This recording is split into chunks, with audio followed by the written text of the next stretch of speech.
tuned in to the hottest sports analysis of the week with your hosts Ron Dolbeck and Chris Roberts. And now, here's the first round. Entertaining, informative, exhilarating. You're tuned into the hottest You're in sports. the first round. Live, Wednesday, YouTube. Ron, Chris, Ray, Boom Boom on the board. We're doing it for you, talking about everything going on in the world of sports. And I know Sunday we had the pep rally show. I'm not feeling peppy right now. It's kind of like that midweek. Oh, my gosh. But we still want to do a good show. We have an awesome top 5 list. Probably one of our best top 5 lists. And the cool thing about it, Chris, it's non-sports related top 5 list here in the first round in the St. Jude studios. And my co-host, Chris Roberts. What's up, man? What's going on, man? It's the middle of the week. It is the middle of the week. Whew. Is it just me? Yeah, man. It's like a Monday on a Wednesday. Yes. It's been a very long week so far. That's hard to believe when it's only a Wednesday, right? It's only a Wednesday, man. I slept all day Monday. I know. I remember that. I was talking to you, and I was like, dude, you ain't been calling me. And you're like, I've been in a coma. I've been asleep all Coma. day, Hey, there's nothing man. wrong with that, man. Yeah, man. I've been on a 1-year coma. Man, No work, unless you want to talk, everything around the house, which I have property here, so, that's a lot of work. Man, it was bad, man. I was watching The Lion King. I didn't even see Lion King. I was watching The Lion King, man. I had to have something to go to sleep on, man. I didn't even see Mufasa get through off the mountain, man. Ray, can you hear him in his mic? Can you hear him? Because he just said he was watching The Lion King. You should have just muted him right at that point. Look, man, I had Hey, to have Ray, something to go get to sleep on your game. man. Anytime there's man card stuff like that where one of us Man. says that we admit publicly we're watching The Lion Man, King, look. was your daughter there? No. You got no excuse. I If your needed daughter something was to go to there, sleep that's on, one thing. man. If You it can't, no. Look, man. If Can't it be was a doing different- that stuff, bro. If it was a different movie, I'd have been up wanting to watch the movie. I had to have something to go to sleep on. Chris, I'm looking out for you. I know, man. but I'm trying to help you. I needed something that I know You was just gonna knock lost me all out your at like street 10 cred. points. No, I didn't. No, man. he didn't actually Nah. watch The Lion King. He's man. just saying that. Man. Camera one only right here, Ray. Yeah, man. He's just being funny tonight, Yeah, folks. He yeah. didn't actually watch The Yes, Lion King. Donald Glover and Beyonce put me to sleep, man. Hey, Beyonce puts me to sleep sometimes. This is the most unexciting, boring week of college football since week 2, isn't it? It really is. There's one matchup of 2 top 25 teams. Pretty much. Pro isn't offering anything much better. Nope. And, I mean, it's like the tryptophan from the turkey is kicking in a week before Thanksgiving. Exactly. Because I could just go to sleep this weekend. I'm interested in Penn State at Ohio State. We're going to get into that. Yeah. But the rest of the lineup, it was like somebody put vomit on a skillet with gasoline and put it on fire and then put a diaper and hair on top of that. That's what this lineup is like. Pretty much, man. I think I don't even think I'm going to even watch football, man. I think I'm going to the Florida Classic this weekend. to be honest Okay, with so that's strike 2.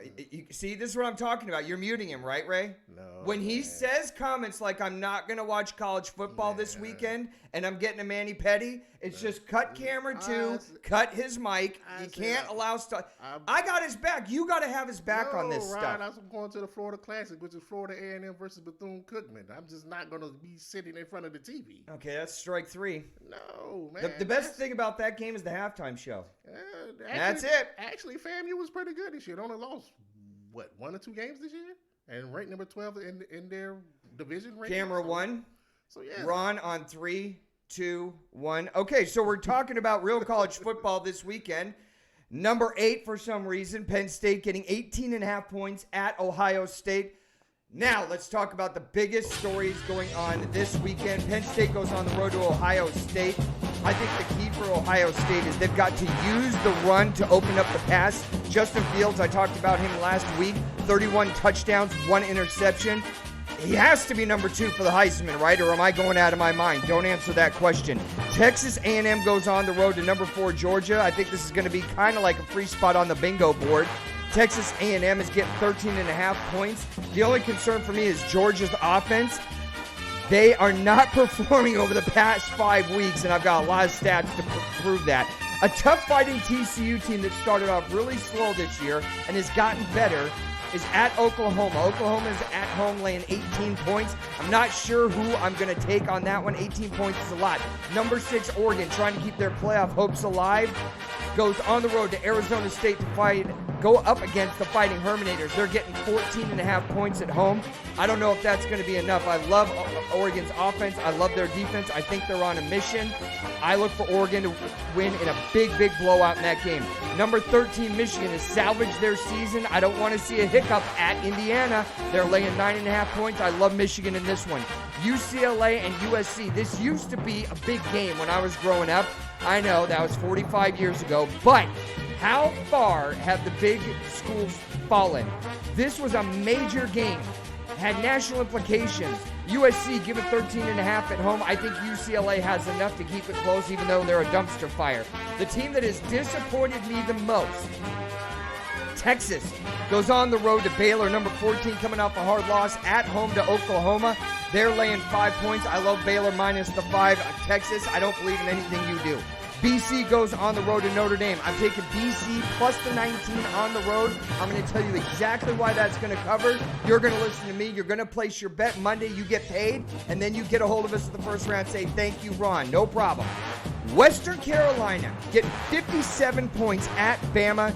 QB Mac Jones, the sophomore out of Jacksonville, is going to get the start. Tua is out for the rest of the season with his hip. Bama might cover that. I'll give you my prediction. Other things going on in college football. Penn State head coach James Franklin looks to possibly be on the move. Some whisperings about USC, even stronger ones about him replacing Brian Kelly at Notre Dame.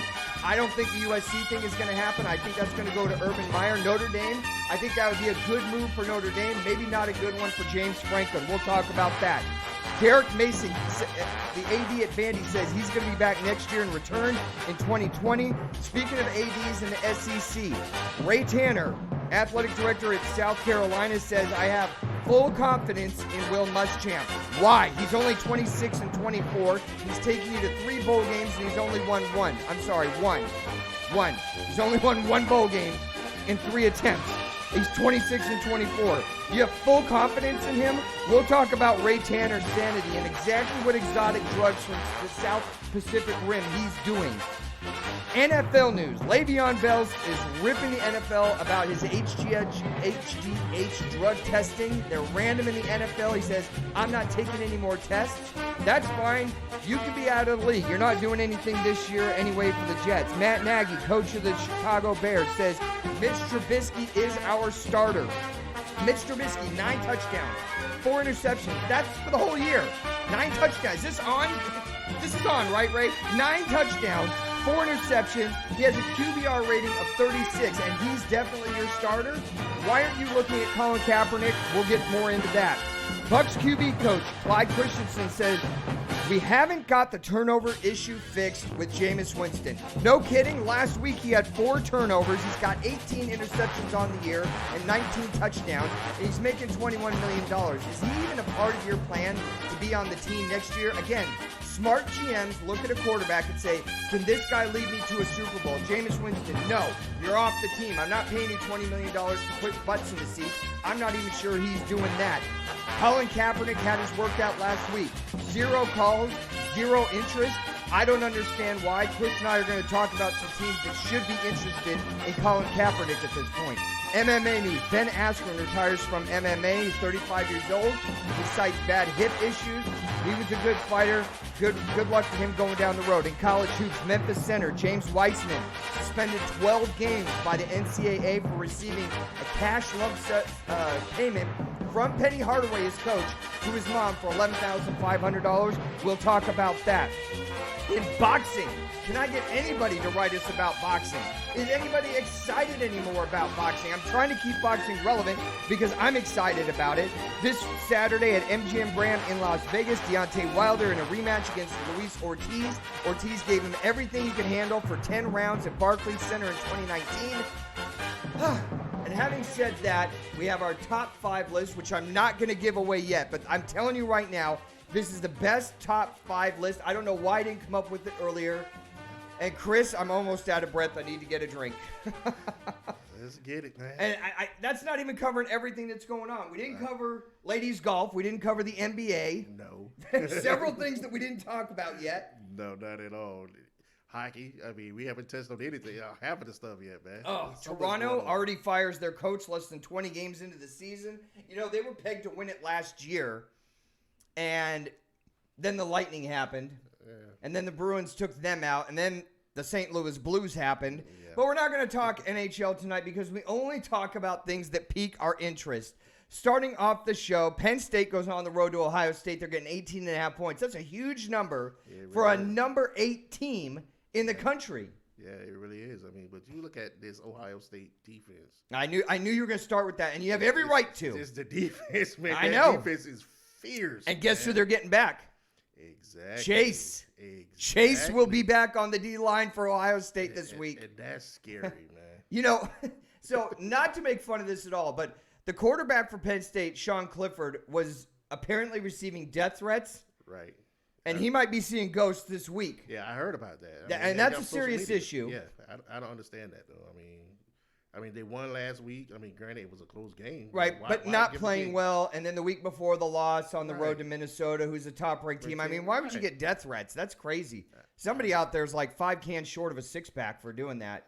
I don't know. I don't know what's going on with these Penn State fans this week. Tell me about Ohio State's defense. I mean, they're sick. Exactly, man. And the fact that you get your guy Chase back that's on the defensive line, that defensive end, and he's arguably probably the first draft pick going off the board this year in the draft. I mean, could be or Joe Burrow, depending on who gets number 1 and what their needs are. Right? Exactly. He's definitely a top 5 pick, locked in. Has to be. Yeah. I think the key for Ohio State, I have no doubt Ohio State's going to win the game. Right. I have full confidence in that. I think that they use the run with J.K. Dobbins and Master Teague, who I fell in love with like week 2. Right. I think they use them in that power running game. Their average is like 280 yards a game to open up the pass. Yeah. That's what I think the key is for them. Not that they have to have some master plan to beat Penn State. Right. Penn State has had a good defense all year up until the last 2 weeks. And now it's kind of suspect. Yeah. Not totally, but it's not dominant. Right. And going into Ohio State, we saw what happened to a dominant defense in Wisconsin. Yeah. They got blitzed. Pretty much. Yeah. Right. I mean, really the key to this game is going to be if Penn State's quarterback is actually use his legs to extend plays to actually stretch that defense out a little bit. I mean, he's going to have to be able to do that in order for them to have a chance. He had last week he had a 38-yard touchdown run. Yeah, he is a little. I don't think he's a total dual threat guy, right. Sean Clifford. I think he is a running threat, but he's not. You put a spy linebacker on him, and that's the end of that. Right. Yeah.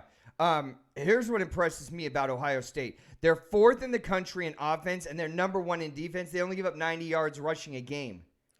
90. 125 yards passing. How are you going to score? That's nasty, man. And it is. That's totally nasty. But nasty. Is 18.5? Are you laying the 18.5? For Penn State? Yeah. I wouldn't. No. You're going to take Penn State plus the 18.5, or you're going to lay the 18.5 and take Ohio State? I'm taking Ohio State then. Yeah. It doesn't seem like too big of a number, and that's so sick because Penn State's ranked 8th in the country. Yeah. You just have to look at how dominant this Ohio State's defense has been. I know, man.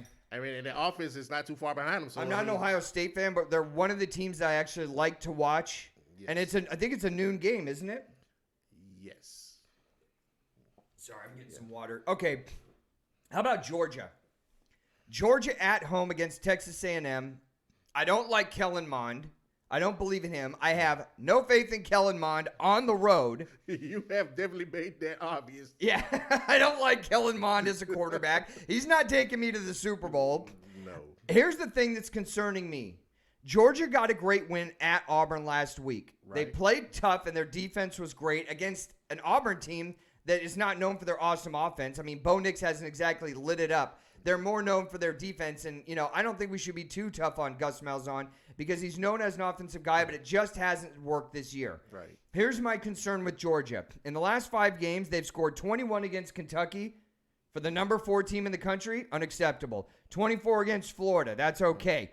They scored 27 against Missouri. Again, marginal effort. 21 they scored against Auburn. Got to do better than that. 17 at home against South Carolina. Where's the offense, man? I mean, Jake Fromm has not blown it up this year and blown any wind up my skirt. I'm not impressed with him this year. He is not the leader of men. I was super high on Georgia at the beginning of the year, and right now I'm kind of mellowing out on him because their offenses seem stagnant, and my confidence in them is starting to wane. Defensively, I think they're an awesome defensive team, but I'm not believing in this offense, and you can't just have DeAndre Swift, your running back, running the whole show. Well, Georgia has sustained a lot of injuries in the wide receiver corps, so it's kind of hard for them to actually go down the field. I mean, where last year, you had like an Isaac Nada, who was a tight end that could run those seam routes and actually stretch the defense and actually make the defense be honest, make them be honest on defense. So really, Jake Fromm, he has a lack of weapons this year. And so they have to depend on the running game. And unfortunately, if you have a pretty good defense that can actually stop the running game, he really has no weapons to throw it to on the outside. So, what's your confidence level in Jake Fromm right now? My confidence level in him to win, if it was put on him to win a game, it's not very high because he doesn't have anybody to really throw the ball to. Is it him or is it the lack of talent? I think it's just the lack of talent on the outside. Jake Fromm, when he had talent, was a decent quarterback. You saw that in the game. I think he's a B-level quarterback, but when you're on the fourth best team in the country and you're trying to stay relevant in the playoff picture, you got to be on your A game. And a B game, it's not going to get it done. Well, no. If their offense keeps playing like this, and then you go up against Clemson or Ohio State or Bama or whoever, LSU in the SEC championship, even though they don't have a lockdown defense, I'm looking at 17 to 21 points. Their problem is they have to play possession football. And if you notice, when you look at these games, when you look at Georgia, that's what they play. They play possession football. They try to grind it out. They try to wear your defense down. You may have Jake Fromm make a pass off a play action to a tight end or a wide receiver or something like that, but mostly it's running the ball, and that's what they do. And that's what Kirby Smart he has to depend on this year. I have all the confidence in Kirby Smart. One of the standout teams this year that we haven't talked a whole lot about is the number 6 team in the country, barely just tapping on the window, trying to get into this college football playoff picture, is Oregon out of the Pac-10. Probably one of the shining lights with Utah coming out of the Pac-10. The Pac-10's, again, had another down year, and we've said this for 2 or 3 years now. Right. But Oregon goes on the road to Arizona State, laying 14.5. Arizona State has played tough against some teams, and then they haven't shown up against others. I just think that's just too much good defense, too much good coaching, too much Justin Herbert at quarterback, who I believe in now, and too much good offense. I think it's just too much. I'm laying the 14.5 points, even though it's a road game in the Pac-10. I think they have everything in front of them. They could be in the national title picture still. Yeah, I think Oregon, they're starting to see that light at the end of the tunnel, knowing that right now they're playing to get into the playoffs now. At one point, you didn't really see a Pac-12 team actually being able to get into the playoffs. But the fact that you'll have Oregon and Utah having to play for this Pac-12 championship, which if they get in, that's a one-loss champion. So they have a shot to get into the playoffs. You got to consider them. So you have to consider them. So, but then again, go to your point, Justin Herbert. He's thrown 28 touchdowns, 3 interceptions, only 1 in the second half. So it lets you know he doesn't turn the ball over. And that defense is stingy. And road tested. They got a big win up at UW earlier in the year, about 5 weeks ago. And we know Chris Peterson is a solid coach at Washington. Washington's a tough place to win. They went in there and grinded one out and got the win. I think they cover the 14.5. A team that you and I both wrote off at the beginning of the season, which was Michigan. Yeah. They go on the road ranked 13th to Indiana, laying 9.5. Indiana is a stout team. They're a solid C-plus team. I just think Michigan is hit their stride at the right time of the year. Yeah. I'm laying the 9.5 on the road. Yeah, I'm with you with that, because what a lot of people don't realize is that Michigan's defense is underrated. Yeah, a lot of people don't realize how underrated that defense is. It's been the strength of their team this whole year. It really has. Yeah. And, it really comes down to if Shea Patterson can stay the Shea Patterson that he's been over the last few games, where he's not turning the ball over, he's not fumbling, he's managing the game. Exactly. He's managing the game, right. He's not playing lights out. He's not Tua by any means. No, of course not. But he's just managing the game. Right. So if Shea Patterson can remain the same, not turn the ball over, yeah, I think Michigan will go ahead and kind of cruise in this one. So what if I said to you, Alabama every year is going to play LSU, and except next year, no one's going to care. It's not going to be interesting. The ratings are going to be down, and it's just not going to be a blip on the college football radar. You'd say I'm crazy. Right. That's what we're talking about in the Pac-10 with UCLA going on the road to USC. Even though USC, you have their – I said it's your week you could pick helmets. You took USC because they're 23. They're just hanging out. They're reaching up to touch the bottom of the top 25. Yeah. But the interest level on this game when I was growing up, it was usually a top 10 matchup. Right. And both these teams were dominant powers nationally. And how far they've fallen now to be ranked 23rd. UCLA is not even a blip on the radar. And I don't know if anybody outside of LA even knows that they're playing or has any interest in this game at all. I don't think anybody in LA really have any interest in this game now. There's just way too much other stuff to do. There's too much stuff to do. I mean, those LA fans are kind of remind me of Miami fans. I mean, if you're not winning, they're very fickle. Out. Exactly. I'm out. Yeah. I'm out. Yeah. Exactly. I like UCLA plus the 13.5 just because even though they're not a good team, I mean, for crying out loud, they lost the season opener to Cincinnati, and it's kind of been a roller coaster ride with them and Chip Kelly. I think that they still are.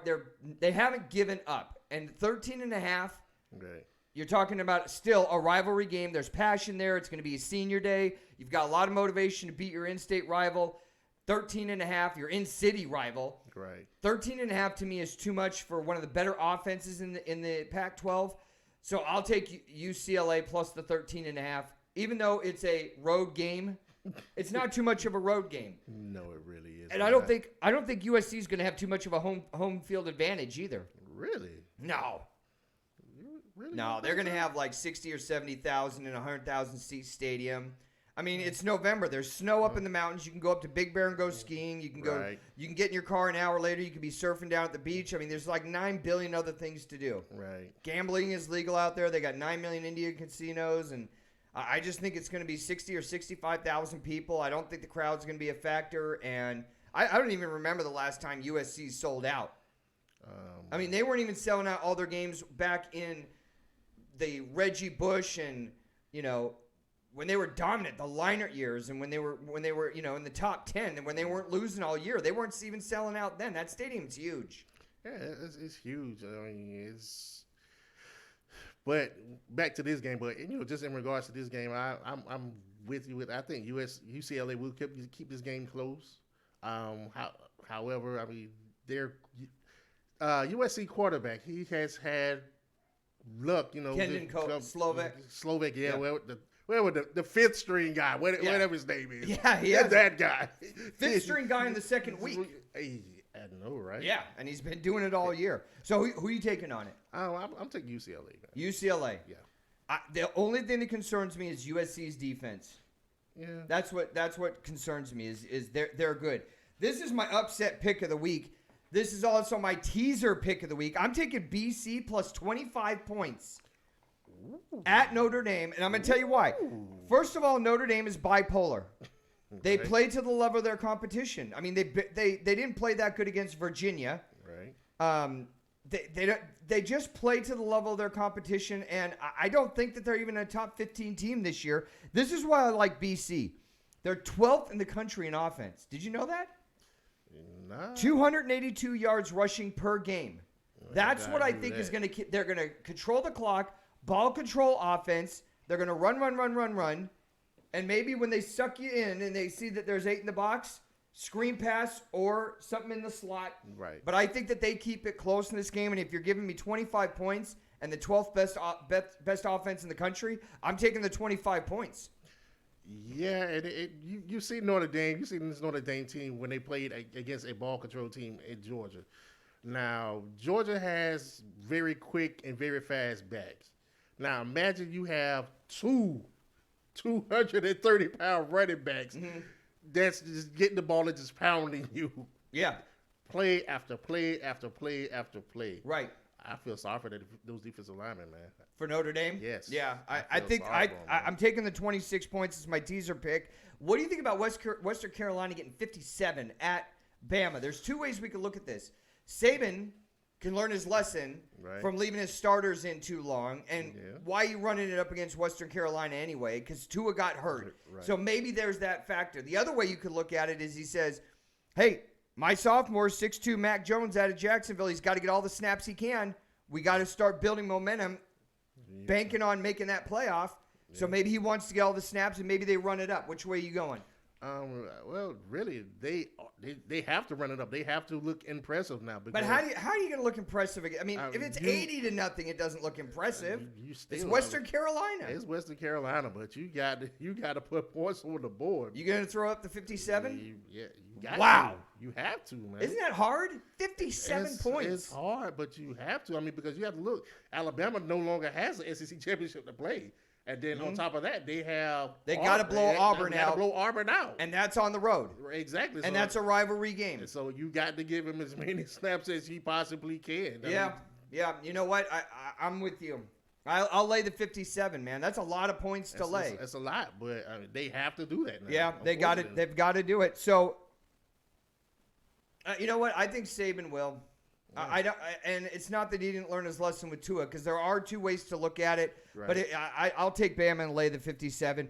Penn State head coach James Franklin. We both love this guy. Yeah. I liked what he did at Vandy. Then he gets the job at Penn State. He kind of took over a little bit of the mess that was still there. Right. O'Brien didn't clean up everything, but he got the train back on the track. He's been rumored to go to USC, and even stronger rumors are coming out now about him going to Notre Dame. I don't see the Notre Dame thing happening for him because, I mean, I don't even know what the buyout is on Brian Kelly. I have no idea. Right. If I'm Notre Dame, though, I'm looking because Notre Dame's their standard is national championship, and it's not going to happen under Brian Kelly. I just don't see that happening. But I'm still sticking with what I said before the season started. I still think Urban Meyer is in line for the USC job. He took that job at Fox knowing he'd be positioned in L.A., Right. He knew that Clay Helton was under fire at USC. Mm-hmm. He didn't know that Lynn Swann was going to leave halfway through the season, but now he has, and there's an AD there that I'm sure is impressed with his resume. So I'm not seeing either of these as an option, even though the treadmill is starting to turn with the rumors. Yeah, the treadmill is starting to turn with the rumors. I'm staying away from Notre Dame. I'm staying right there where I'm at Penn State, where I got it rolling. Yep. We actually have decent competition, and I know that really. I mean, we play in Ohio State every year. We're playing Michigan or somebody like that. So I'm staying with the Big Ten. I'm not really going into a hodgepodge of a schedule that Notre Dame has with the ACC. Playing Pac-12 teams. I've just lost so much respect for them. Yeah, I can't. Yeah, I'm frankly, I'm staying at Penn State. I'm a little shocked Derek Mason gets a vote of confidence. He's getting brought back next year at Vandy. I mean, Vandy, we talked about it before the show. Vandy's just so hard to recruit there that, but it's still an SEC team, and it's just a difficult position. But hats off to him. I mean, he hasn't done an awesome job. But the next question is, but how can you do an awesome job at Vandy? It's Vandy, for crying out loud. Right. You get a bunch of pencil nerds in there that have never kissed a girl and hang out at Star Trek conventions. I mean, how are you going to win a game when you're at Vandy? I mean, honestly, man. Half of the guys on Vandy are probably going to be neurosurgeons, so they're not really worried about football. Yeah, exactly. It's something to do on the side. This is the one that blows my mind. Athletic director at South Carolina, Ray Tanner, says, I have full confidence in Will Muschamp. What the hell are you talking? How do you have full confidence in a guy that's 26-24? He's gone to 3 bowl games and he's lost 2. I mean, this is what I've said for a long time about Will Muschamp, and it's not even personal. This is business, sports, business. You're a defensive coordinator. That's it. Yes. Maybe a recruiter. Defensive coordinator, though. That's it. Yeah. You had your shot at Florida. I think you went 27-21 at Florida and did absolutely nothing. Right. Now he gets a job at a far more inferior SEC team, and he's 26-24. And you have full confidence? I mean, what is the standard at South Carolina? That's a good question. I mean, I'm trying to think when I'm starting to lose my confidence in Ray Tanner. When is the last time South Carolina had at least a 10-win team? You got to go back to Lou Holtz? Probably so. I can't even remember, man. Lou Holtz or Steve Spurrier, maybe. Maybe Spurrier, maybe. Or Lou Holtz. Or Lou Holtz. Probably Lou Holtz, yeah. It's not so wait a minute. I think they might have had a 10-win season or a 9-win season under Will Muschamp. But nothing significant. Definitely right. Nothing significant. Right. I mean, they're not contending in the East. Of course They're not making any moves. Nope. I'm not saying to myself, next year South Carolina's really going to be on the firing line and they're going to be awesome. Nope. So why do you have full confidence? I mean, I'm losing confidence in Ray Tanner. What are we doing there? If I'm a fan, which I'm not, I mean, I don't even care. South Carolina's not even a blip on my radar. But to come out and say something like that, it's stupid. Moving on to the NFL, LeVeon Bell comes out and talks about his HGH testing. He doesn't like how there's random testing. Well, you're in the league, dude. This is how it works. He says he's not going to take any more tests, which means he's out of the league. Here's why I don't have a problem with that. Great. First of all, he's only rushed for 500 yards this whole season. Guess how many touchdowns LeVeon Bell has? 1. I can count him on 3 fingers. Really? 3. That's it? He's got 3 touchdowns. And this is a very ominous because not only does he have 3 touchdowns, but he averages 3.2 yards a carry. Yeah, I mean, LeVeon Bell. Come on now. You're going to start a stink about drug testing? Why don't you get your numbers up, boo? Come on, man. I mean, he's playing on a team where the quarterback sees ghosts, man. What can you do? Wait, no. This is about Le'Veon Bell. This isn't about their quarterback. Come on, man. No, we're not throwing Darnold under the bus. He can't. He has no run. He has nowhere to run because there's no threat to pass the ball. So that's not my problem, dude. You're getting paid a lot of money, and you were one of the dominant running backs in the league. So when you're going to come out and talk a bunch of smack, and you don't have the stats to back it up, you're going to get put in check. But my whole thing is why are you tripping on a random drug test? It's called random drug test for a reason. That's my whole point. The next time if I was whoever's in charge, I'd be like, we're just testing him again next week. Yeah. There's the door. It's not like you're helping the Jets. You're not a dominant running back anymore in the league this year. 3 touchdowns? I understand it, but get the hell out of here. You understand that that's a banned substance, so why take it anyway? I don't get it. I still don't understand. I don't even know why he has a beef.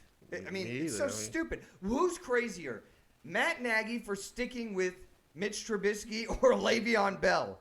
It's a tight race right now. Matt Nagy. Matt Nagy's crazier? Yeah, man. Here's the stat. Mitch Trubisky's longest play from scrimmage, longest pass this year, 53 yards. QB rating, 36. 9 touchdowns on the year for a team that was in the playoffs last year. And we are going into week 12. He only has 9 touchdowns. 9 touchdowns, man. Why is he still starting? I'm done. I'm lost for words. Colin Kaepernick's out there. You can't tell me Colin Kaepernick's not going to make a positive impact on the Bears team this year. Where's Kay McCown at? I mean, bring him back in. I mean, jeez. Wait, who's the guy who's the backup for the Raiders now that was on the Bears for 1 year and got like $20 million? The big tall dude. He's bald. You know who I'm talking about? Oh, I can't believe I can't remember this. I'm going to get his name by the end of the show. But they gave him a ton of money for 1 year. I'm trying to think. It's a bunch of quarterbacks. Okay, forget it. I can't think of. Are we even going to talk about Jameis Winston? His quarterback coach comes out, Clyde Christensen, in an interview this week and says, we haven't fixed the turnover problem. Yeah, no crap. He had 4 turnovers last week, and those were just the interceptions. He's got 18 interceptions on 19 touchdowns. And by the way, you idiots down there are paying him $20 million to do this. What's the path to the Super Bowl for the Bucs? I mean, is there any part of it that goes through Jameis Winston? No. They should have kept Fitzmagic, man. He had that magic going last year. Hey, you know what? Fitzmagic, for what he's making and what he actually does, yes, that's a more viable option. I'm not even kidding. Yeah. This is why I called him the turnover magnet. And some people at the beginning of the year were laughing at me. I called Jameis Winston the turnover magnet, and they laughed, and they're not laughing now. So that's because I really don't follow Jameis Winston. You're an FSU guy. Oh my gosh, come on. Yeah, but FSU guy, but I mean, he's in the pros now. It is what it is. Yeah, it is what it is. He only takes what the defense gives him. Which is nothing. Yeah, it gives it to them. I mean, massively overrated. It's so unbelievable. I mean, it's like not even that people are even talking about him. It's just like, why is he even in the league at this point? And there's even questions about whether he's going to be, they're going to pick up his option for next year. What's the question? I'm looking for another quarterback. I mean, does he even have one playoff win? Has he even been to the playoffs? Nope. No. So what's the question? I mean, it's not even a question. Colin Kaepernick last week has his workout in Atlanta. By all estimations, the workout went good. He's mentally there. He's ready to win. He's dedicated to whoever picks him up. His arm strength is good. His timing is good. And the only bad thing about Colin Kaepernick right now is his phone works, but it's not getting any rings. No phone calls. No interest. Why? Talk to me. I think this is just the NFL covering themselves with this whole Colin Kaepernick thing. We're going to give him a shot. But every team? Every team. So you're thinking it's collusion again. We talked about this for like an hour the other day. I really think this is just the league in itself just covering themselves. Because really, when you think about it. Wait, how come he's not getting a call? That's what I want to know. Teams are individually run. It's not like the Titans are calling up the Patriots and going, wait a minute, he looked really good, but what should we do? That cannot be happening. We'll agree with that. It can't be happening, but the right. team. So why aren't these teams? We talked about Detroit's an option. Kansas City is an option. They run the same offense. Plus their leading quarterback is hurt, Mahomes. Chargers are an option. Phillip Rivers is like old man River. He should be an option there. Cincinnati. Dalton, I mean, come on. Again, Dalton, Super Bowl, no. Okay, why not Kaepernick? He's already been there. Bears, that's got to be an option. Titans, Mariota, dual threat quarterback, not working out, bringing Colin Kaepernick. Why aren't any of these teams picking up the phone and reaching out to him? Because he would sign for a song and a dance. They came and said, we'll give you $500,000 for the rest of the year. Yes. Well, I mean, you got to think. I mean, these teams, they're looking at the backlash of signing a Colin Kaepernick. They're not really focusing on how good he is. They're looking at the backlash that they're going to get. It's just got to be backlash. It's got to be the backlash that they feel like they're going to get. So yeah, it's got to be. Yeah. Speaking about somebody who should get back, Mike Glennon. Yeah. Mike Glennon is the quarterback we were thinking of. Oh, wow. Mike Glennon got, $18 million to back up Trubisky. Yeah. Mike Glennon. Yeah, Mike Glennon. That's the guy I was telling you. This guy is probably the richest guy who's never taken a snap. Right. Virginia Tech, right? Virginia Tech. Virginia Tech. Mike Glennon. He's 6'7". He got what? I think he got like. He got like 20 million from Tampa Bay. Right, but he signed that 1-year deal with Chicago, and it was for like 16 or 18. It was some crazy number, 18 million. Right. For a backup. Exactly. I'm like, Mike Glennon, Super Bowl. What? 14 million or whatever. If it's over 10 million, that's crazy. Moving on. Speaking of crazy, I'm not one to talk about other shows. We do our thing here. Other people do their shows locally here in Gainesville for, a certain college, and they're boring as hell. But we don't talk about other shows. Right. But tonight I'm going to talk about one person from another show. Uh-oh. Have you heard anything that Stephen A. Smith has said? Yes, I have. Is he an idiot? Yes, he is. I don't know even why we're giving him any airtime right now. This is the comment he made 2 days ago when asked about Antonio Brown, because those rumors are starting to swirl. Antonio Brown, we were talking on the phone. He said, hey, he just came out on Instagram, had a public apology to the Patriots and to the Kraft family, and said, hey, I'm really sorry. I did you guys wrong, and yada, yada, yada, whatever. Right. Okay. And then it started spinning into, well, maybe they'll go back. Maybe they'll take him back. And Stephen A. Smith says it should be Tom Brady's decision whether the Patriots go after bringing back Antonio Brown. It's possibly the stupidest thing that I've ever heard someone say. It should be Tom Brady's decision whether Antonio Brown... Is Tom Brady the GM? No. The only reason you should use GM and Tom Brady is because he's married to Giselle. Giselle married him. Right. GM. That's it. Right. Only to be outdone 2 days earlier by saying that Colin Kaepernick is a martyr. So it just tells me this guy is so stupid that he's willing to just say things for effect. Is that what this is? Is this like the last two brain cells having sex together, trying to come up with a thought in his head? I think so. And then the crazy thing is like a day later he tries to walk it back, but it's like you've already put what you said already out there. So it's already out in the ether. It's out in the atmosphere. And as I was sitting there listening to his rant, soliloquy, or whatever you want to put it, as I'm sitting here listening, I'm just like, dude, what are you not understanding? What are you not getting? As everything has come out, this whole thing has been a big screw up. You know, you can there's blame. There can be blame on both sides, right? But to actually put all the blame on Connor, that's a pretty heavy thing. It really is. Who is he? I mean, what does he know that I don't know? I don't know. He has a martyr. He has a bunch of sources. I mean, sources, whatever. Which one of his sources told him to say that Melo coming out will be a difference maker for Portland? How about 13 points, 5 rebounds, 2 assists? That's a difference maker? He's only going to be a difference maker because Portland is terrible this year. Right. They don't have Enes Kanter. Nope. And it seems like they're starting to rebuild to me in Portland, but it's very early in the season. But just to come out and say Tom Brady is the decision maker in GM, that's a dumb comment. Calling Colin Kaepernick a martyr is another character assassination type stupid comment. And then to say that Melo barely is even on a team, and he's going to be a difference maker? No. Come on. Okay, I'm done with him. No. I can't. Did you see? Okay, let's hit pause. If you're enjoying the show, and I hope you are, we're coming to you live on a Wednesday from a very energetic, not so much at the start of the show, St. Jude Studios. You're in the first round with Ron Dahlbeck and my co-host, Chris Roberts.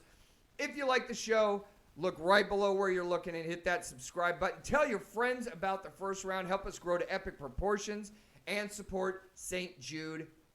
Having said that, if you'd like to get a hold of us, you can reach us at thefirstraundrd@gmail.com. We've been reading comments from people the last couple weeks.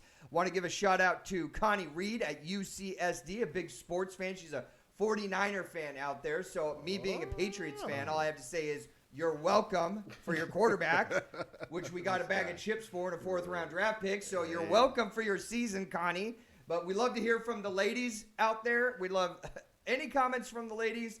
Like anybody else in our audience, they're always welcome. But it's cool to see women that are fired up about sports. Yes. That have an opinion and want to get off of their proverbial chest. And we're open to that. Yes, we really are. We are very open. Always welcome. So, Connie, 2 thumbs up to you. We're subscribing to you, Connie. Having said that, did you see last night Rob Gronkowski at Staples Center in L.A.? And where did they get this combination? And Venus Williams get out at halftime and start dancing with the Laker girls, which I'm not condoning as a Celtic fan. I'm not condoning that at all. And why, being a New England guy, he would even support anything Lakers, which he shouldn't. Having said that, I mean, my pull away from it was, did you actually see the video? I didn't. I heard about it. But isn't Rob like a West Coast guy, even from like Arizona or something like that? Yeah, but still, you got paid in New England. Your history and your heritage is in New England. Yeah. So you can't be a semi-trader. But Venus Williams kind of looked a little robotic to me, and then Rob Gronkowski looked goofy. But that's Gronkowski. But here's what I say. Both of them were really good sports about it, and both of them are living their best lives right now. Exactly. So it was semi-entertaining, but to see, such a great athlete in Venus, and then she's kind of like, she wasn't doing the robot, but she was a little mechanical. Right. She wasn't, really just like getting really into the flow of it. I don't know. I'm not sure. Maybe it was a little jitters. I mean, you are in front of the Lakers, man. I know, but she's been in front of bigger crowds than that. I mean, not I don't know. That was dancing, just a side note. Yeah. I just thought that was kind of funny. College hoops, Memphis center James Weissman gets suspended today for 11 more games. Now, this is a story that is very black and white to me. Yeah. He's in high school. Penny Hardaway is a high school coach, and Penny gives him $11,500 to his mother. Right. He gives it to his mother. Mm-hmm. Okay. So there's 11,000. That's obviously against the rules. Right. And then he helps them to move closer to Memphis, where Penny Hardaway becomes the coach. And then all of a sudden, Weissman is the center for Memphis. And then this comes out, and they're actually fighting it. They were actually fighting a suspension when this is clearly a black and white issue. Right. Why are we talking about that? Why was there even a discussion about this? I'm kind of shocked because I put Penny Hardaway up here. Well, I had a lot of respect for him. Well, I mean, Ron, you have to understand we're living in the times of AAU where things like this are happening every day. You're right, but what did I say? It doesn't mean it's right. It but doesn't mean it doesn't it's make right. It doesn't make it right. But No. I mean, that's what we're living in the times of AAU. We're living in the times where you have these high schools right now who are getting these players from other parts of the country and bringing them in. I know, and Nike's got their reps in all these leagues. Exactly. Listen, Nike if I and said Adidas Jerry and- Tarkanian did this, UNLV coach, Right. you'd say, yeah, I see that. Now I'm going to come out and say Penny Hardaway gave $11,500 in cash to a mother of a high school player that he happened to coach. Yeah. That doesn't really jive. I mean, it doesn't, but That's like saying Tom Brady cheated on Giselle with Rebel Wilson. You'd be like, what? But How many drugs are you on, Ron? But again, this has been that's really been the culture of basketball But for isn't it years. shocking though. that it's Penny? Well, I Ron, to never be would honest, have thought that would have happened with him. Well, I mean, sometimes we just never know. I mean, when it comes down to people, especially when they're trying to win, winning is what people is it's all about winning. It's not about. That's why I'm against pay for play in college. Should he be fighting it? He admitted he did it. So should they be fighting it at this point, or do you just raise the white flag and go, you know what, we blew it? Personally, Be an example of humility. Personally, I take my penance and keep on moving. I mean, the guys on them getting suspended for 12 games, 11 more games. Go ahead, sit the 11 games, young man, and I mean, it doesn't affect your draft stock. But shouldn't Penny just say, hey, you know what, I blew it? just let it go. Yeah. Just let it go. I mean, I don't know. He's got to take the $11,500 now and donate it to a charity of his choice. Right. Which is, I'm okay with that move. Moving on to boxing, which I've tried to get our audience excited about because I love boxing. I'm not exactly fired up about some of the stuff that Golden Boy Productions does in the promotion end of the Bob Arams of the world, and that's the seedy side. Right. I really like the sweet science of it all, and the guys that are really good technical boxers. I miss the technical boxers like Sugar Ray Leonard, and Hearns and Hagler and even Roberto Duran, the guys that had skill. Right. But then when you get promoters involved, and then it becomes, you watch a fight and it's like 10-9, 10-9, 10-9, 10-9, and then the guy is losing every round somehow wins by 2 points. And that's what I don't like about it. And I've said that a million times. Having said that, the Bronze Bomber out of Tuscaloosa, Alabama, Deontay Wilder, who's over 30, but he can still punch like a Mack truck, is once again fighting Ruiz at MGM Grand Garden in Las Vegas, where I love to hang out 5 or 6 times a year at least. You should join me. I've got an invite. They fought in 2018 at Barclays Center in Brooklyn. I thought a very close fight, stopped in the 10th round, but there was 2 rounds where Ruiz had him and could have put him away. Right. And the guy's a heavyweight. I know he's, I think he's 40. I'm not even sure. He's close to 40. But if you look at him, I mean, it looks like he's got 2 bowling balls where his biceps should be. And he's not incredibly out of shape. And that's why I think a lot of the other heavyweights in the division don't want to fight him because it's, when we're talking about heavyweights, it's one punch, you could be lights out. Yeah. I look for this to be a really good fight, and I'm excited to see it. I'm not excited about the pay-per-view. I'm going to find some other way to watch this because I'm interested in the boxing. I'm not interested in giving them $79 or $59 because I don't want to support that end of it, but I do want to support good fights. Wing Zone, not Wing Zone, but not to plug another restaurant, but that's where you want to watch the game at, watch the fight at for free. So anyway, but I'm really, to be honest with you, I'm not really interested in this fight. I just want to see. I want to see him fight Joshua and get this thing over with. Well, I'm tired of this. So Joshua is fighting in Saudi Arabia. That's not even getting any publicity against Andy Ruiz Jr., who beat him earlier this year. I mean, if Andy Ruiz Jr. wins that fight, then he's going to get the winner if Deontay wins this fight. Deontay and Fury will fight in February probably. Right. And the winner of that will fight against Andy Ruiz Jr., which I for some reason, and maybe I'm being disrespectful, I'm not really interested in Andy Ruiz Jr. at this point. He hasn't captured my heart or my attention or my interest yet. And maybe that'll happen with this completely unpromotionalized fight in Saudi Arabia, which was supposed to take place in England against Joshua. Yeah, I mean, Eddie Ruiz Jr. He's a different breed of fighter. Yeah, because he's completely out of shape. Actually, he's actually lost a lot of weight, man. To be honest Well, with then you. I'll have to see those pictures because I don't know if you saw the last fight. I mean, It looked like a marshmallow in a microwave getting liquefied. He was just like all over the place with his stomach. Yeah, I mean, and that's the crazy thing about it is he fights with heart. And, Oh yeah, definitely. I've seen and that. that's one of the things about, especially with heavyweights, is like you don't really see those fighters have that heart that they used to have back in the day. Yeah, that's one thing that you're right on. You nailed it. Is that this kid has heart? I've seen him on YouTube. A lot of other fights that he's had, and he absolutely believes in himself. And you need to have that because you've got whole fan bases, nations against you. You've got to believe that when you step in, that you're the baddest man alive, and you're not walking out of there without a victory. And I definitely see that out of him. The interest level just isn't there because he's not the prototypical fighter. I look at him and I go, there's no way he can win. I mean, there's no way he should have won the first one, but he did completely to his credit, and now I have more interest. If he wins again against Joshua, I'm like, well, now I'm starting to question Joshua because he's a ripped human being that I thought had a lot of skill, that put up a hell of a fight against Klitschko when they fought. Yeah, that's what I wanted. And this is again with boxing. It's the Pacquiao-Mayweather syndrome. Right. We wanted to see Deontay Wilder and Joshua fight forever, and it never has happened. Right. And now he loses to Andy Ruiz Jr. Full credit to Andy Ruiz Jr., but that's not the fight that we wanted to see. No. So now we got to wait again to see. And what are we talking? Next September, maybe? Probably before so. that can happen. If did, I mean, if he loses to Eddie Ruiz Jr. again, I mean, you got to think in that fight. I mean, he took it to Joshua. Yeah, I mean, once he caught him in the back of the head and knocked his equilibrium off, it was over. Yeah, it was. He did not regain himself in any way, shape, or form. And he fought with the heart of a champion. Yeah, he did. But Andy Ruiz definitely won that fight.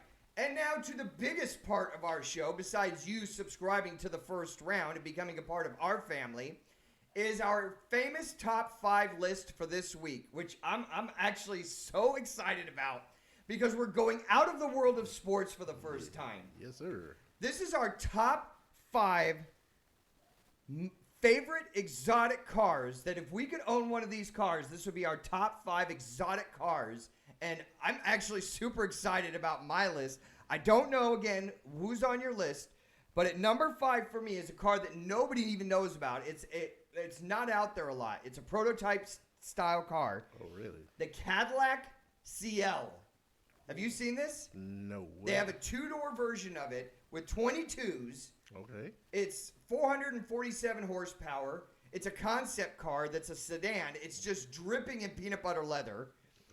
Okay. Big fat daddy tires. And it's got the grill from the 50s. I mean, everything about it is just awesome. I mean, I could just really see myself riding around Las Vegas when I'm out there. I mean, I'm out there like 4 or 5 times a year. Right. I could really, really see myself in that car driving around Las Vegas, as hard as it is to believe. That car is awesome. Have you seen it? I haven't seen it, man. Well, I have you to should be check looking it out on the screen right now. I have to check it out. You got to check it out. If you haven't seen it, Cadillac CL. CIEL. That's my number 5 exotic car. If I could choose any of them, any car in the world, that'd be my number 5. Ooh, my number 5 is a classic, man. It takes me back to some of my old movies I used to watch back in the day, but it's... Car wash. Nah.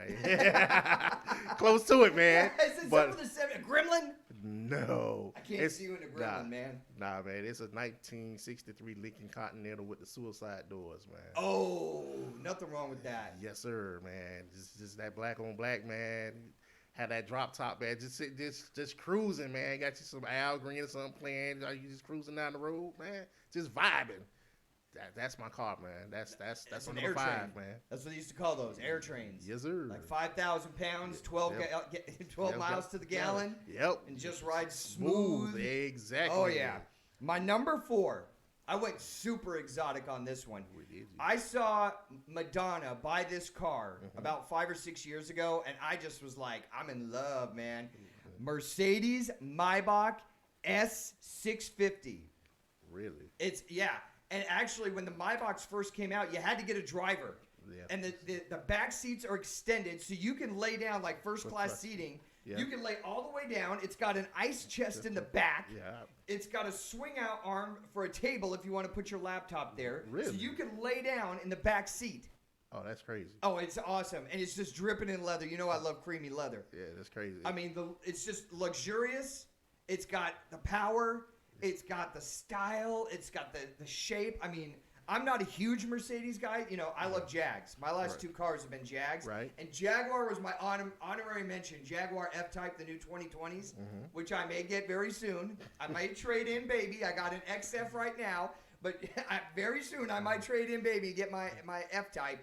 But my number 4, Mercedes Maybach. Now, is that the joint with the electric curtains that close too? Yep. Oh, wow. But the Phantom has that too. Phantom the has that RollsRoyce too? Phantom. Yeah. And the Ghost, you can get those on there. I mean, when you're talking, this is a $500,000 car. Yeah. Yeah. It's all that. All right. My number 4 is the RollsRoyce Wraith. 2-door. Yeah. V12. Where the doors open in the front. Open up. Yeah. I love suicide doors, man. I love them, man. What's with the suicide door thing? I don't know, man. I just love, I mean, it's different. It's different. I mean. So with me and the Jags, yeah. I've wanted to put Lamborghini doors on my Jags. Right. But I haven't yet. But if I get the F-Type, it's happening. Really? Because I'm with you on the doors. Yeah, man. Suicide doors look cool, especially on a 4-door. Yeah. But the Lambo doors, the butterfly doors, yeah, man. I mean, that's just the top of the line. Yeah, man. But yeah, that RollsRoyce Wraith, man, V12.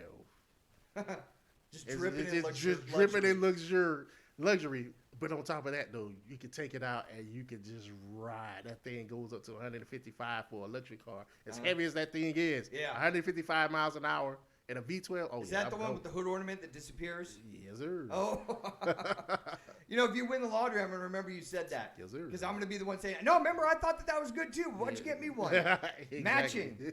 Okay, number 3. I don't want to give away my other top 5. My number 3 car of all time is the Bugatti Chiron. Have you seen this thing? Yes. The intake swoop behind the driver's side door and the passenger door? Yeah. Oh, man, Bugatti. So here's a stat I figured out when I was digging around learning about the Chiron. You fill it up. Right. And you floor it as hard as you can on the interstate. Right. You're out of gas in 12 minutes. Oh, that sucks. It doesn't suck. How does that suck? You're going 200 miles an hour. You're barely enjoying it. You probably burned out your tires halfway there too. Like 6 miles in. Then maybe you go half for half an hour. You know, you go half speed. Yeah, I have to take a half speed, man. At half speed, you're still talking 100 miles an hour, and it's just like silky smooth, man. I want to enjoy it. And 3 inches off the ground. Yeah, man, I want to enjoy it though. High performance suspension, sports tires, the rims. Yeah. I mean, the whole thing, the body styling of it. Yeah. It's exotic. It's an import. It's just dirty, man. I mean, it's like, yeah, my street cred just went up 35 points with that car. Bugatti Chiron, man, that thing is tight. Yeah, I see. Well, my number 3 is a Lamborghini. It's a Lamborghini, but it's the Lamborghini. I think it's called Lamborghini Centauro. Yeah. So it's whatever that car is. I like it. You can't be too much of a favorite of it. You don't even know the name. I like the car. I like the way the car is built, man. It's like a supercar on steroids, man. This thing goes 0 to 60 in 2.6 seconds, man. I know, and it's probably 3,000 pounds. Yes, That's sir. what's so scary about those V12s. And I'm ready. Yeah. Man. I love that thing, man. Just the way it's built, man. That carbon fiber body, man. It's like a jet. You're in a jet plane. Yes. Okay, so I'm glad you said that. My number 2, this was hard. This was hard because this has been my number 1 for a long time until about 2 months ago. Really? My number 2 car in my dream of all time is the Lamborghini Aventador LP770. Oh, really? Yeah. This is the one that has, for the last 2 or 3 years, set the standard. And I know that they came out with the newer models, but for me, the Aventador still does it. It's 0 to 60 in 2.6 seconds. Right. Body-wise, it's better than the Hurricane. wastes the Murcielago Superleggera. Right. And here's the thing. So, like I said, I'm out in Vegas. I love going to Vegas, and one of the reasons why is you can do anything. You can go out to Las Vegas Speedway and rent one of these and take it around the Speedway. Oh, wow. You can rent McLarens. They've got Aston Martins. They've got Mercedes Gullwings, F1s, Audis. I mean, all the exotics are out there, and this is one of them that they have out there. And they've got a Hurricane, but why would you want a Hurricane if you can have an Aventador LP 770? I mean, if God said, I'd give you $100 million and there's no guilt, I would spend $99 million probably, or maybe $95 million on helping people. But $1 million would go to this car. I'd go find one for $500,000. Right. Oh, man, there's nothing wrong with that car. I'm telling you, man. That thing is just, you get in it, and it's just got bad intentions for every other car on the freeway. It's like, get out of my way or else you're going to pay. Well, yes, sir. I love that car. Lamborghini Aventador. Aventador, huh? Yep. All right, my number 2. I don't know if you want to smoke with mine, man. My number 2 is a Ferrari 812 super fast, man. Uh-huh. The car goes 0 to 100.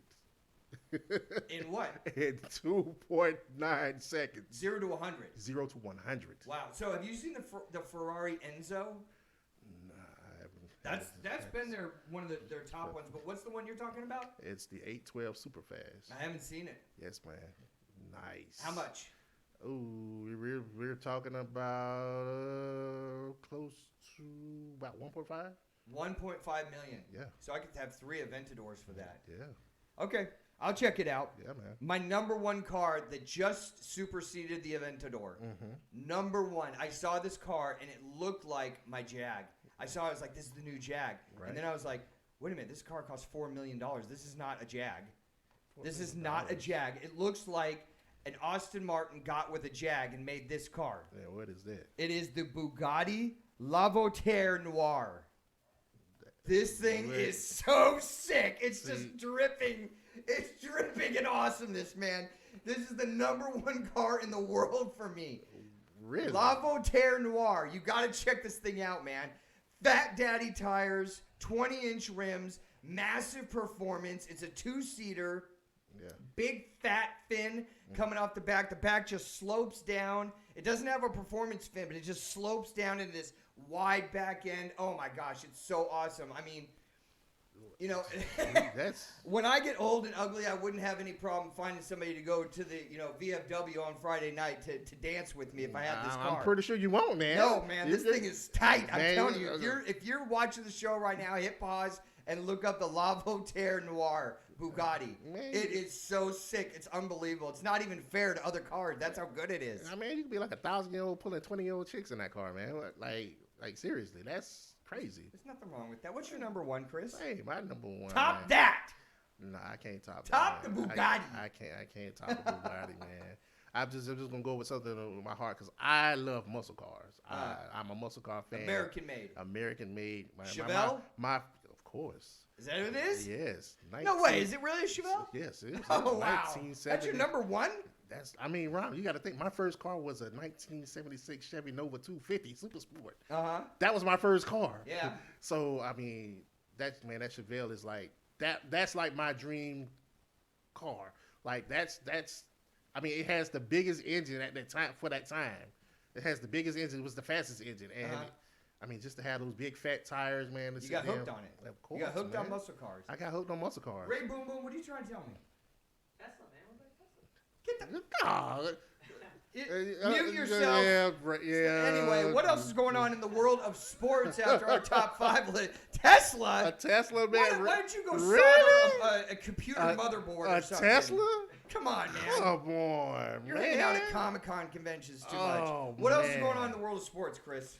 Well, we have LeBron James doing what LeBron James does best. He actually has done something that nobody else has ever done in the league before, which is have a triple-double against every team in the league. Mm-hmm. That's pretty amazing. That's You think amazing. about all the great players. Exactly. I mean, you think about Magic, you think about Bird, and you think about Michael. Yeah. None of them have never done this before. So it's just like I mean, you this go guy Clyde Drexler, you go Mailman. I mean, there's 9 million Exactly. guys in the league that you would think could have done this. Right. So Oscar Robertson. exactly. And he averaged a triple double Over a whole season. Over a What whole happened? He season. didn't play some team. Somebody he didn't play or they weren't keeping those stats. I don't know. I'm I starting don't to know. question your stats now, Hey, man. You man. got to have tight stats on here. No, but I mean, you got to think. I mean, the league expanded then too. So there are probably some teams that he probably hasn't Yeah, he played. might have missed out on. That is an Exactly. incredible stat. Is he still the best player in the NBA? Right now, technically, yeah, man. I think so. I think You know what? so. That might be the discussion for Sunday morning, which is the next time you can catch us here in the first round live on YouTube. We appreciate you watching us tonight. Hopefully we've been informative and entertaining. We will be back here Sunday morning at 9 o'clock, wrapping up all the college football games from this weekend, talking about all the big games in the NFL. That music can mean only one thing. It's time to thank our support staff. The man on the board, Ray Boom Boom Mancini, my co-host, Chris Roberts, doing a great job even though he had a Chevelle at number 1 instead of a Bugatti La Voiture Noir. Go Google that. Subscribe to us here. Be here Sunday for all of us here in the first round. St. Jude Studios. I want to say thank you for watching. Check us out Sunday morning. We'll be right back here. Until then, take care of yourselves, everybody. Thanks for participating. Thanks for watching. Get a hold of us here at the show at thefirstraundrd@gmail.com. Until Sunday, take care.